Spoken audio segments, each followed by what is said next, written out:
Let's talk about Erikson's stages of psychosocial development. So, by the way, who is Erikson? So, Erikson was a stage theorist who took Freud's controversial psychosexual theory and modified it into an eighth psychosocial theory of development. So, Erikson stated that personality develops in a predetermined order through eight stages of a psychosocial development, so from infancy to adulthood. During each stage, the person experiences a psychosocial crisis which could have a positive or negative outcome for personality development. So he also stated that crises are of a psychosocial nature because they involve psychological needs of the individual conflicting with the needs of a society. So every child and person develops its inner core as he develops his physical appearance. These changes would be a good or a bad one. So it always depends on the influencer, so the parents or the society. So, according to the theory, successful completion of each stage results in a healthy personality, and the acquisition of basic virtues are characteristic strengths which the ego can use to resolve subsequent crises. But failure to successfully complete a stage can result in a reduced ability to complete further stages, and therefore a more unhealthy personality and a sense of self.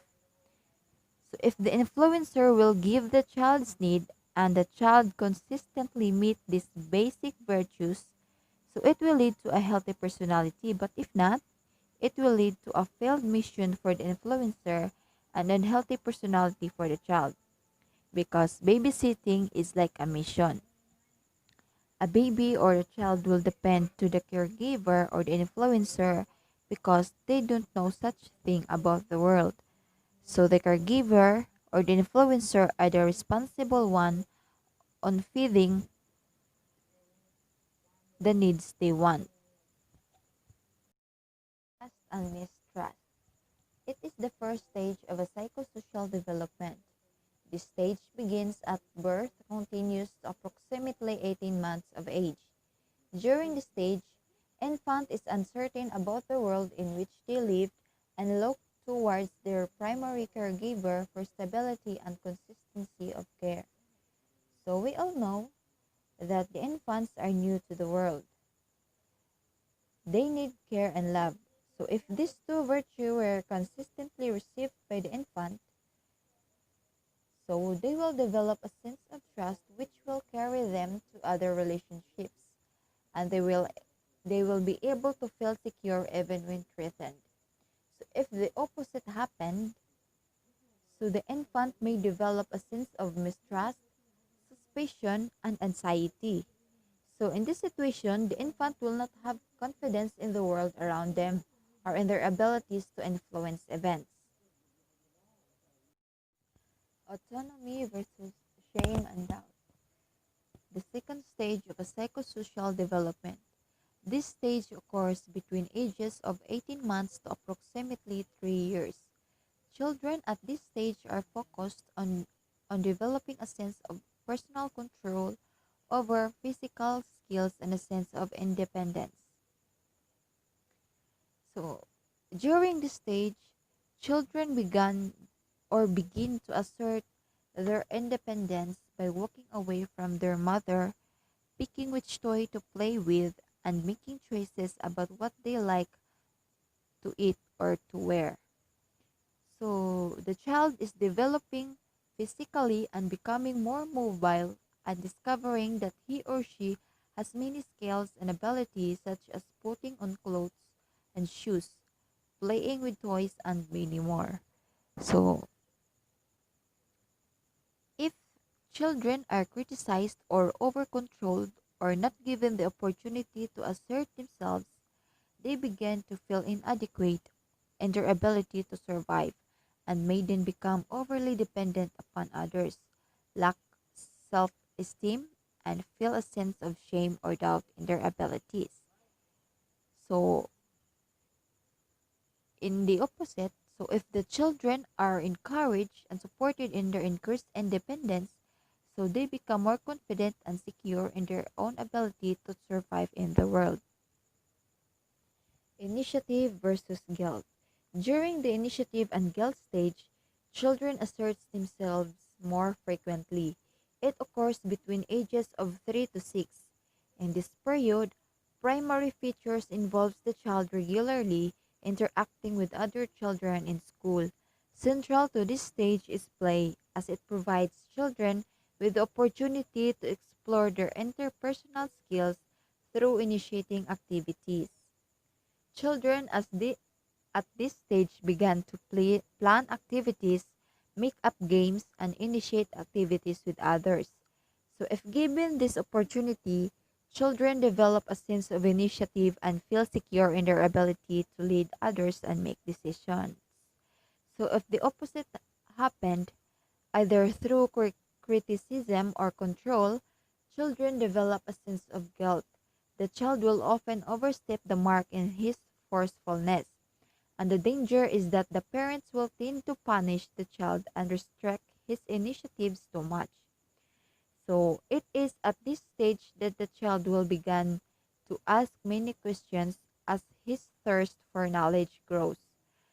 If the parents treat the child's questions as trivial, a nuisance or embarrassing, or other aspects of their behavior as threatening them, the child may have feelings of guilt or being a nuisance. Too much guilt can make the child slow to interact with others and maybe inhibit their creativity.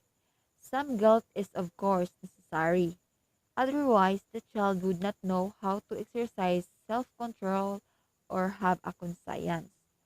So, in this stage, the children can fully understand how their parents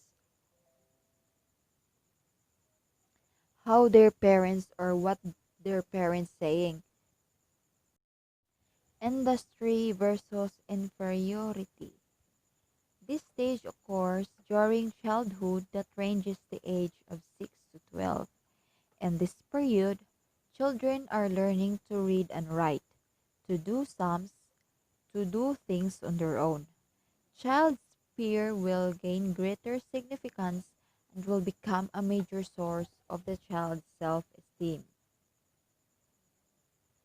In this stage, the child now feels the need to win approval by demonstrating specific competencies that are valued by society and begin to develop a sense of pride in their accomplishments. So, if the children are encouraged and reinforced for their initiative, they begin to feel industrious or competent and feel confident in their ability to achieve goals.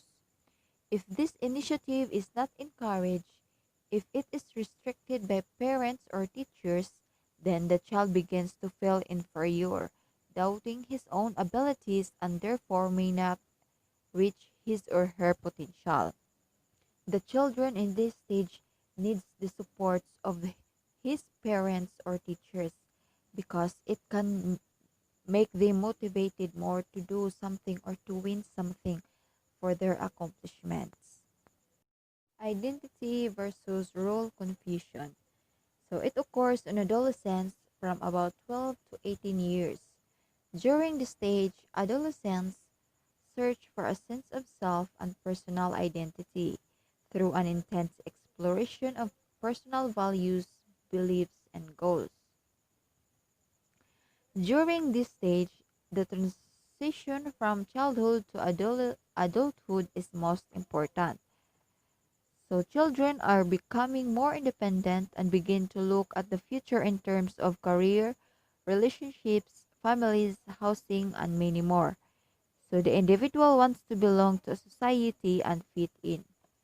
So the children are more in exploring in this stage. So if the parents or the society will support his exploration, so it will lead to identity. But if the opposite happens, so it will lead to role confusion because he will not discover her true self or his true identity because the parents and the society didn't support him.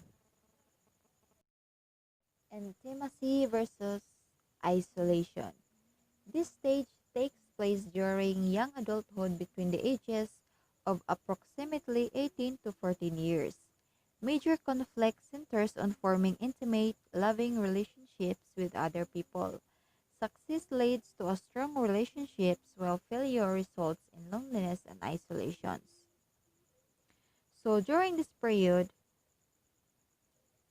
we begin to share ourselves more intimately with others.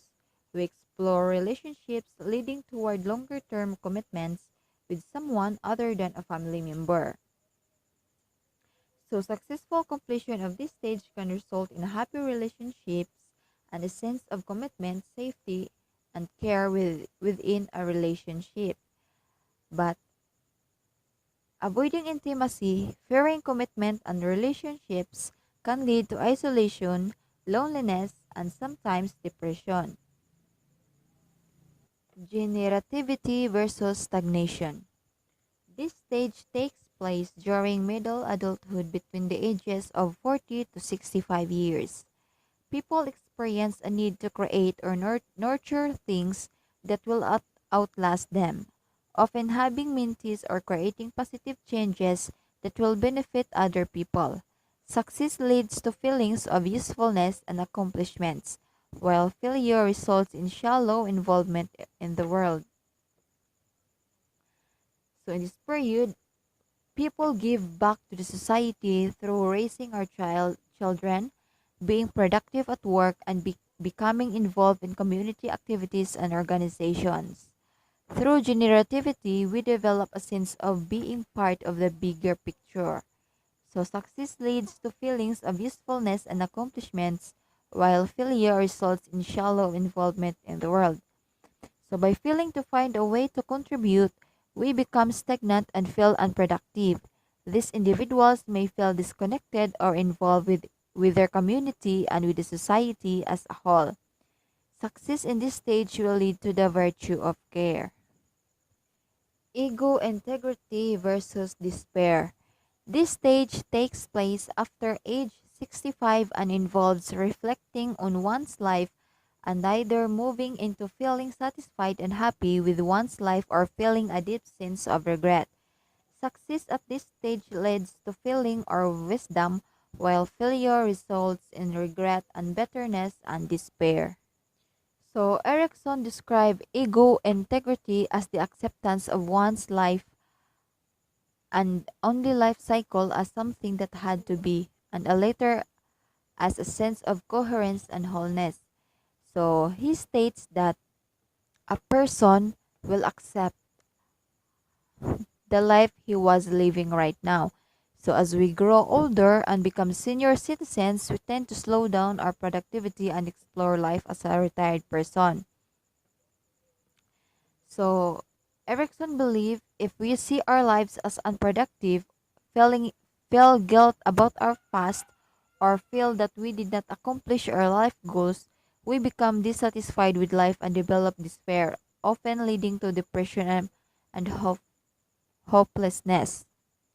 So not people experiences only ego integrity and only despair, but but they experience both. So late life is characterized by both integrity and despair as alternating states that need to be balanced.